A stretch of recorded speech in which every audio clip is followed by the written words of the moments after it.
함께 나누었습니다. 보편적인 것은 우주적인 교회다. 그러니까 우리 한국에 있는 교회나 미국에 있는 교회나 아프리카에 있는 교회나 똑같은 편견이 없는 한 교회다.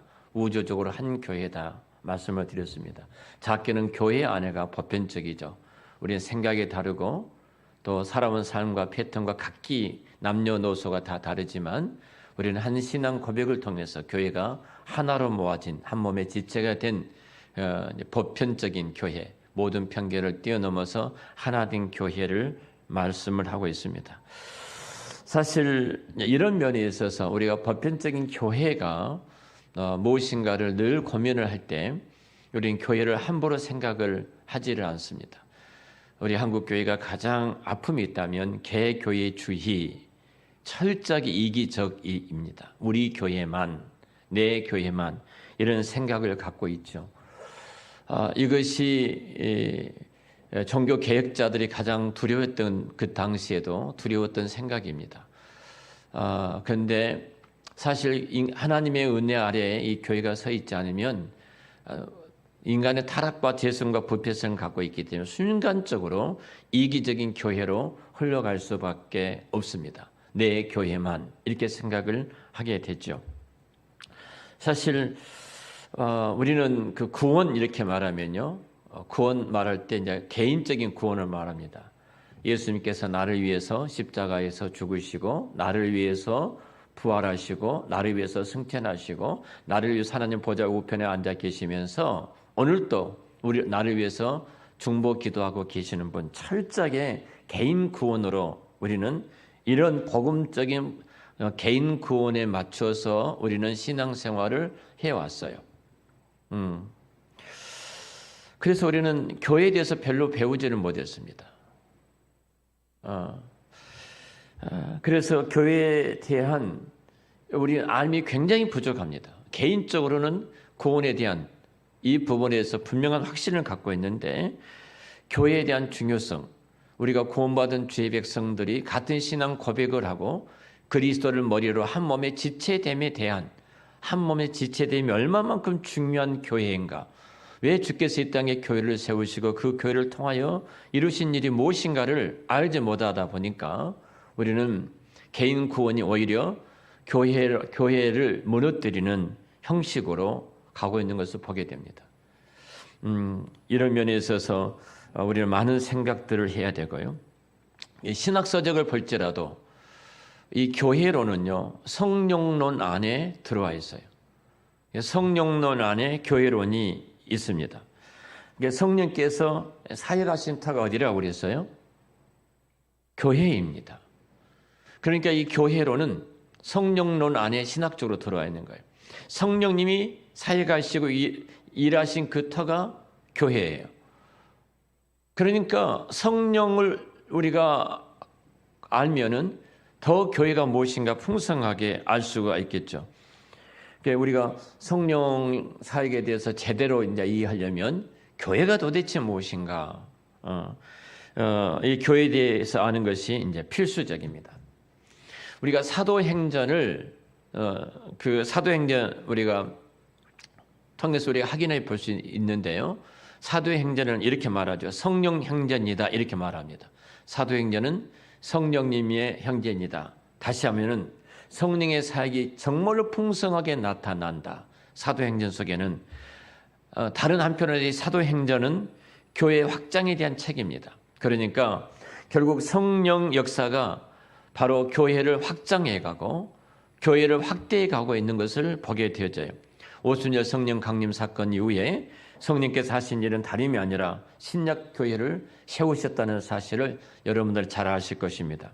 그러니까 성령께서 실로 정말로 교회라는 터에서 성령님이 사역하시는 거예요. 초기 교회를 보면은 얼마만큼 성령이 그 교회를 통해서, 교회 밖에서 성령 사역이 거의 없어요. 교회를 통해서 성령의 사역이 모두 다 나타나고 있는 것을 보게 되어지거든요. 자, 우리가 이런 면에 있어서 그 보편적인 교회, 고루한 보편적인 교회에 대해서 우리가 좀 깊이 생각하는 지혜가 필요하고 바르게 아는 것이 필요하다. 말씀을 드리고요. 자, 제가 이제 계속 말씀을 드립니다. 자, 보편적이라는 것이 무엇인가? 이 부분을 계속 말씀드리는데요. 이 보편적이라는 이 질문에 대해서 우리가 분명한 대답을 갖고 있어야 됩니다. 보편적이 무엇인가? 사실은 우리 사도신경이라든지 니케아 신앙 고백서라든지 모든 고백서를 보면은 이 교회에는 4가지 속성이 있다고 말을 하거든요.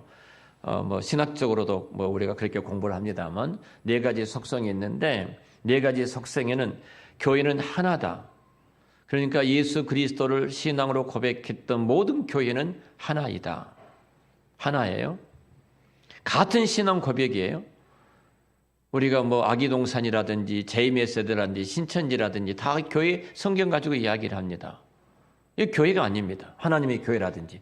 교회란 이름은 붙었지만 신앙 고백이 달라요. 신천지는 사도신경 신앙 고백을 안 해요. 그 무슨 말이에요? 그러니까 이 교회가 아니라는 거죠. 우리는 같은 신앙을 고백하는 사람들, 그들이 우리가 하나예요. 자, 이 교회는 그리고 하나이고 또 교회의 속성 가운데 거룩성에 대해서 제가 말씀을 드렸고 또 교회의 속성 가운데 하나는 보편적이다. 보편성, 카톨릭, 캐톨릭, 우리는 가톨릭이라 하죠. 천주교를 말한 것이 아니라 천주교회는 로마 천주교예요. 굉장히 이단성이 많은 것이고 보편적이라 말할 때 카톨릭이라는 말이 보편적이라는 말이거든요. 근데 우리가 성경에서 굉장히 이 보편적인 교회라는 이 단어를 저들이 이제 가톨릭 교회 이렇게 쓰고 있기 때문에 천주교를 알지만 이 교회가 가톨릭이에요. 보편적인 교회다. 또 하나는 사도적 교회라는 거예요. 그러니까 사도들이 그 터위에 주의 교회가 세워졌던 것처럼 동일하게 사도들의 사역들이 교회 안에서 끊임없이 또 이루어져 가고 있는 것이 이 지상의 교회입니다. 이 4가지 속성을 교회들이 가지고 있어요. 그 가운데 우리가 지금 공부 말씀을 보고 있는 것이 보편적 교회라고 말씀을 하고 있는데요. 교회는 제가 계속해서 말씀을 드립니다만 어떤 특정 장소나 특정한 사람들의 모임, 그런 제한되는 그런 것은 교회가 아닙니다. 예를 들면은 우리는 교회라고 말하면은 사람들이 신분이 높든 낮든 나이가 어리든 또 우리 어르신들이 계시든 빈부귀천을 막론하고 모든 자들이 함께 모이는 곳, 그것을 편견 없이 그리스도의 같은 신앙을 고백하고 모이는 곳, 어떤 특정한 어떤 것이 없이 예수님을 나의 구주와 주님으로 믿는 것 때문에 우리는 한 신앙 고백 속에서 같은 교회라는 멤버십을 갖고 섬기는 것, 이것이 교회입니다.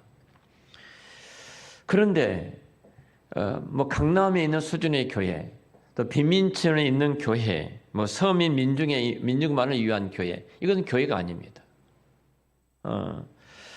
경상도에 있는 교회, 뭐 전라도에 있는 교회, 서울에 있는 교회, 뭐 부산에 있는 교회, 학생들만이 모이는 교회, 노인들만 모이는 교회, 환자들만이 모이는 교회, 더 은퇴한 목사님들이 모인 목사들만이 멤버십이 되는 은목교회라고 있어요.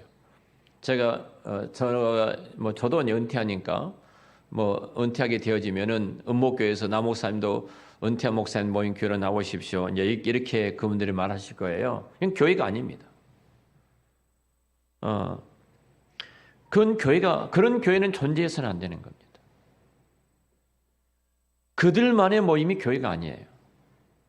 남녀노소 빈부귀천, 신분 고하를 막론하고 같은 신앙을 고백하면서 함께 모이는 것이 진정한 참 교회의 모습이에요.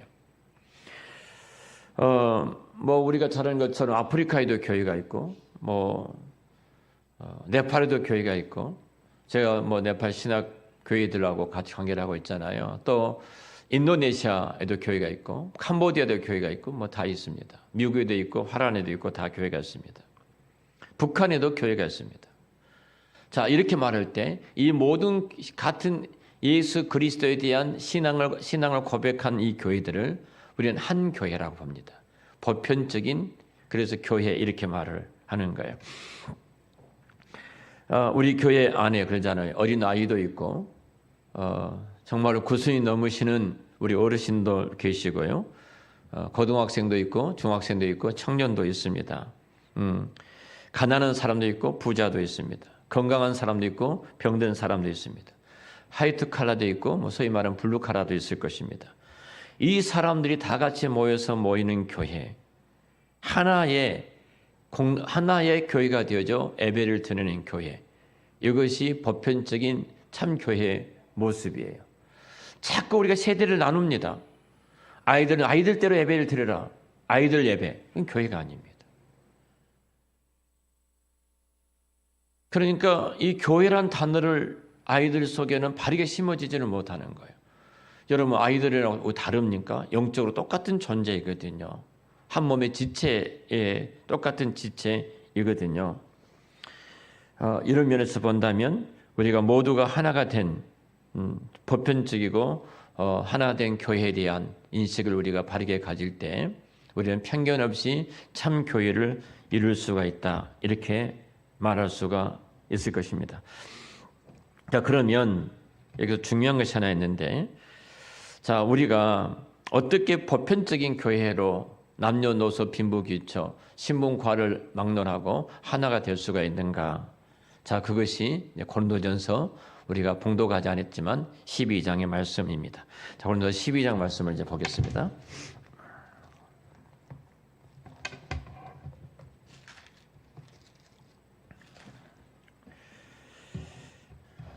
고린도서 12장 자 4절부터 13절 말씀까지인데요. 자, 여기서 지금 강조하고 있는 것이 하나입니다. 하나님은 한 분이시며 동일하신 성령님에 대한 지금 말씀을 이루고 있거든요. 자, 이제 보편성의 근원이 어디가 있는가? 같은 교리, 같은 신앙의 고백을 어떻게 가능하게 하는 것인가? 자, 이 말이 무슨 뜻인지를, 같은 교리라는 말이 우리가 믿는 바가 같다는 거잖아요. 우리가 고백하는 것이 똑같다는 거잖아요. 이 같은 교리, 즉 신앙 고백이 같다는 말이거든요. 우리가 예배 전에 사도신경 신앙 고백을 하는 것은 하나님에 대해서, 예수님에 대해서, 성령님에 대해서, 교회에 대해서, 그리고 나에 대해서, 장래에 대해서, 자, 이 부분에서 우리가 다 같은 신앙을 고백을 하고 예배 자리에 나옵니다. 우리가 이 신앙 고백을 하는 순간 우리는 하나예요. 하나. 그 고백 속에서 우리는 한 보편적인 하나가 돼 있다는 거거든요. 어떻게 이런 신앙 고백이 같을 수 있는가? 이제 이 질문을 해야 됩니다. 제가 고백했던 하나님에 대해서 여러분이 똑같이 고백을 하고, 제가 고백했던 예수님에 대해서 똑같이 여러분이 고백하고, 제가 고백했던 성령님과 교회에 대해 똑같이 여러분들 어떻게 고백할 수 있겠는가? 자, 이 고백이 어디서 나오는가 하는 부분입니다. 자, 바로 그것이 바로 한 분이시며 동일하신 누구라고요? 성령님으로 말미암아 이루어지는 것이다. 입니다. 자, 고린도서 12장 내용에 이 부분이 잘 나타나 있어요. 자, 12장 13절 말씀을 우리 같이 읽을까요? 13절입니다. 우리가 유대인이나 헬라인이나 종이나 자유인이나 다 한 성령으로 세례를 받아 한 몸이 되었고 또 다 한 성령을 마시게 하셨느니라. 자, 우리 고 이효령 교수가 썼던 먹다, 듣다, 걷다. 자, 먹다 읽으신 분 다 아직 안 읽으세요? 다음 주 오는 줄 알고 그 다음 주 우리가 독서 토론 시간이에요. 부지런히 읽으셔야 돼요. 아주 읽기가 너무 쉬워요. 그림이 얼마나 많습니까? 유명한 화가 그림을 통해서 설명을 얼마나 참 우리 가슴이 와 닿도록 잘 해주시고 계시잖아요. 70고령의 예수를 구주로 믿었던 우리나라 최고의 석학이셨던 한 분이 성경을 아는 순간 인생이 완전히 영적인 분으로 변화되어져서 그 투병하시면서 썼던 책이 이 책이거든요. 암으로 어떤 치료도 거부하고 하나님 내게 주셨던 죽음이라는 선물을 그대로 받아들이면서 마지막까지 받아들이면서 남겼던 책이기도 해요. 꼭 읽으셔야 합니다. 책을 읽지 않으셨던 분들은 굉장히 좀 부담될지 모르는데요. 그 첫 번째 책이 그림이 많은 책을 선택했으니까 그렇게 꼭 읽으셨으면 좋겠습니다. 자, 여기서 보편적이 우리가 교회가 보편적 교회가 되는 이유는 내가 비록 유대인이고 너가 헬라인이고 나는 너는 이방인이고 다 모두가 다 한 성령 안에서 뭐라는 거예요? 세례를 받았다 이 말이에요. 한 성령을 다 마셨다. 그 한 성령을 우리가 성령으로부터 세례를 받고 그 성령을 마셨다. 그러니까 우리가 보편적인 모든 편견을 뛰어넘어서 보편적인 첫 번째 근원은 한 성령, 한 동일한 성령이라는 사실이에요. 제가 신학을 할 때 영남신학교를 가려고 그랬습니다. 당시에 영남신학대학을 가려고 그랬어요. 그러니까 목사님들이 깜짝 놀라시더라고요. 정말 영남신학교를 가려고 해요. 왜 동서가 갈라져서 이러는가. 너무 마음이 아파가지고 나는 신학을 영남신학교를 가야 되겠다. 그래서 선배 목사님들이 못 가게 해서 못 갔습니다. 서울에서 개척을 했습니다. 제 설교를 듣고 계신 분들이 너무 많이 있더라고요. 이거 수요일 날. 자, 그분 목사님 말씀 안 하겠어요. 그분이 어르신이 저를 부르더라고요. 부르는데 한데 말씀이 뭐라 하냐면, 나 목사님 절대 고향을 말하지 마십시오.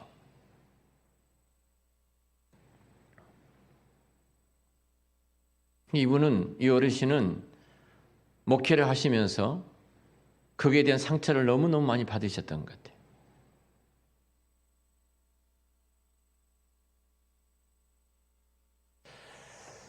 그래서 고향을 절대 말씀하지 마십시오. 아무리 말을 안 해도 사투리가 나오는데 어떻게 말을 안 할 수가 있겠습니까? 무슨 말이에요? 정말 한 성령의 세례를 받고 성령을 먹었다면 걸을 수가 없는 겁니다. 교회가 아니에요. 보편적인 교회가 아니에요, 이건요.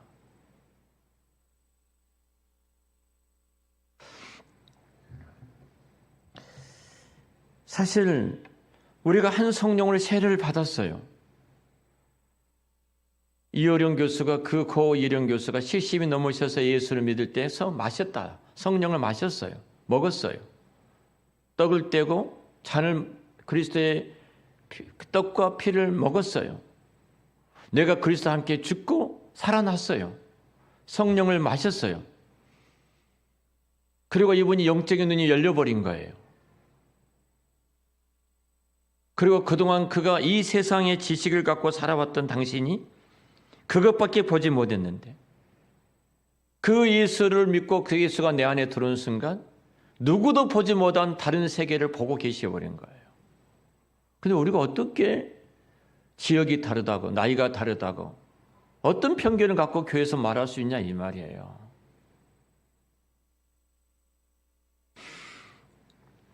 여러분 우리가 보편적인 교회가 된 것은 첫 번째 근원이요. 한 성령, 동일한 성령이라는 사실입니다. 우리에겐 다양성이 있습니다. 다양성이 있어요. 자, 그래서 8절부터 10절 말씀을 한번 보겠습니다. 자, 8절에 보면은 어떤 일은 어떤 사람에게는 성령으로 말미암아 지혜의 말씀을 또 8절에 어떤 사람에게는 또 같은 성령을 따라 지식의 말씀을 또 9절에 또 어떤 또 사람에게는 같은 성령으로 또 믿음을 어떤 사람에게는 병 고친 은사를 또 10절에 그리고 어떤 사람에게는 능력 행함을 어떤 사람에게는 애언한 것을 어떤 사람의 영들 분별하는 것을 자 어떤 사람들에게는 방언과 통역을 어떤 사람들이 받았다 이렇게 말합니다. 자 교회 안에 정말로 다양성이 있잖아요. 지혜가 있고 지식이 있고 믿음이 있고 병 고치는 은사가 있고 애언이 있고 방언 통역이 있고 영별 분별이 있고 정말 능력을 행하는 것이 얼마나 많은 다양성이 교회 안에 있는지 모릅니다. 정말로 다양성이. 그런데 너는 너와 내가 다르고 내가 가진 것과 다른 사람이 가진 것이 분명히 다릅니다. 그렇죠? 다 달라요. 그런데 11절을 볼까요? 11절 같이 읽겠습니다. 이 모든 일은 같은 한 성령의 행하사 그의 뜻대로 각 사람에게 나누어 주시는 것이니라 말하죠. 자, 너와 내가 다르고 내가 가진 것과 다른 사람은 다 가진 게 다르는데 이 모든 일은 같은 한 성령이 행하셨다 이 말합니다. 한 성령이. 그리고 아까 읽었던 13절 말씀도 볼까요? 13절 말씀 같이 읽겠습니다. 우리가 유대인이나 헬란이나 종이나 자유인이나 다 한 성령으로 세례를 받아 한 몸이 되었고 또 다 한 성령을 마시게 하셨느니라. 아멘. 네. 사람이 각각 다르고 다양합니다. 정말로 다양합니다. 우리가 보편적인 이 다양하지만 정말로 다 다르지만 정말로 다양하지만 그럼에도 불구하고 그 모든 다양성이 하나가 되는 보편적인 이가 되는 이유는 다 한 성령 안에 있기 때문인 줄로 믿습니다. 한 성령 안에 있기 때문이에요. 같은 성령께서 각각 다르게 행하시지만 여러 가지 다양성이 나타나고 있죠. 그러나 다양성만이 나타난 것이 아니라 그 다양성 속에는 뭐가 있다는 거예요? 한 성령이라는 일치성이 나타나고 있다는 사실입니다. 일치성. 제가 지난주에도 고이일영 교수가 썼던 목적에 대한 그것다에 대한 마지막 3장에 등장한 내용인데요. 산티아고 순례길을 걸어가는 사람들은 수십만 명이 그렇게 걸어갈지라도 부딪힌 것이 없다. 어떤 사람은 배낭을 메고 가고 어떤 사람은 자전거를 타고 어떤 사람은 걸어가고 도교를 하고 어떤 사람은 여러 모양으로 가지만 부딪히는 사람이 없다. 그들은 동일한 한 목표를 위해서 걸어가기 때문이다. 근데 백화점 예를 참 쉽게 들으셨어요? 백화점을 가보십시오. 백화점 가면은 다 탐욕, 내가 사는 탐욕으로 비유했어요. 물건을 사는 것이 다 달라요. 그것 때문에 서로 그걸 사기 위해서 하다 보니까 서로 엉키고 부딪히고 수백 명밖에 안 되지만 난장판이 되더라. 자, 우리가 교회가 왜 하나가 되어진가? 바로 성령님께서 동일한 목표를 가지고 동일한 은혜 속에서 우리 각기 다양성을 갖고 있지만 한 곳을 향해서 걸어가기 때문에 그게 뭐예요? 무엇을 먹든지 마시든지 하나님의 영광을 위해서. 그리고 이 땅에 추구하는 수많은 영혼들이 이 교회를 통해서 구원하여 하나님의 나라를 세우는 이 일을 위해 교회가 세워졌기 때문에 이 목표에 서 있는 이상 더 이상 혼란스럽지 않다는 사실입니다. 우리는 다양합니다. 똑같지 않습니다. 생각도 다릅니다. 그리고 살아왔던 삶의 여러 가지 배경도 다 다릅니다. 성격도 다 다릅니다. 남녀노소, 빈부귀천, 그리고 신분과도 다 가지고 있습니다. 똑같지 않습니다. 그런데 다른 한편 우리는 하나입니다. 하나예요. 왜 그러는가? 바로 저와 여러분이 한 성령, 같은 성령을 지녔기 때문인 줄로 믿습니다. 이것이 우리가 보편적인 교회가 되는 첫 번째 요소, 한 분이시며 동일하신 성령님이라는 사실입니다. 그래서 성령 안에 있는 저와 여러분들은 이제 그 안에서 한 몸의 지체로서 이 땅에 서로를 위해서 존재하는 자로, 나를 위해서 오른손을 위해서 존재하지 않잖아요. 이 오른손은 내 모든 몸을 위해서 존재하고 있고요. 내 다리, 내 발이 존재한 것이 아니라 나중체는 사람 위해서 존재하는 것처럼 그렇게 우리가 이 땅에 존재하면서 살아가는 것, 그것이 내 몸인 것처럼 주님의 교회도 마찬가지입니다. 한 분이시여 동일하신 성령님 속에 우리가 있기 때문에 그 성령님을 세례를 받고 그 성령님을 마셨기 때문에 우리는 하나된 보편적인 교회인 줄로 믿습니다. 네, 기도하겠습니다. 하나님 감사합니다. 저희들이 지금 보편적인 한 교회에 대한 말씀을 나누고 있습니다. 성령님, 저희들이 성령으로 세례를 받고 한 성령을 마신 성령이 사람이 되었기에 많은 다양성들이 있지만 그 다양성의 본질적인 목적은 정말로 머리를 위해서 존재하고 그 머리의 지시를 받기 때문에 우리는 하나된 보편적인 교회를 또 한사람 교회와 예수 그리스도로 같은 신앙을 고백한 지상의 모든 교회들이 한 교회임을 저희들이 믿습니다. 우리 이기적인 생각을 깨게 도와주시고 우리 연약한 지체와 연약한 교회들이 있다면 우리가 손을 펴서 그들을 붙잡고 그들과 함께 울고 그들과 함께 기뻐하고 그들과 함께 하나님 나라를 세워나가는 저희들이 되도록 은혜를 베풀어 주시옵소서. 예수님의 이름으로 기도드렸습니다. 아멘.